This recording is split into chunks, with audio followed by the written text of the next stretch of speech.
PMBC Star Award sa pag-recognize po sa aming tandem ni David. And first and foremost, gusto ko pong i-acknowledge ang aming direktor sa Maria Clara at Ibarra, si Direk Zig. Siya po ang nagsilang ng Pilay Love Team. Napakahusay na direktor. Maraming salamat. Tama nga ang sabi nila na good things happen when you least expect it. And for me, that's David. Wow. Gulat ka, di ba? Ayun. Sobrang saya ko kasi ang saya niya ka-work and ngayon nakikita ko na ang laki na ng growth niya as an actor and I can't wait to see him more and to see him grow as an actor at sana ako pa rin ang kasama niya. Pinilig ako. Dali na. Okay, first of all, I want to say thank you to PNPC for recognizing us.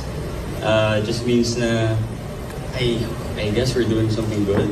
Yes. And that we're making people happy. And that's what we want to do. Secondly, I want to say thank you to GMA for believing in us. To Maria Clara Ibarra, like what Barbie said, yun kasi yung nagpanganak sa ating love team, tama? Diba? So thank you so much to Sparkle. Yes. And of course to you. Yes. Really, thank you.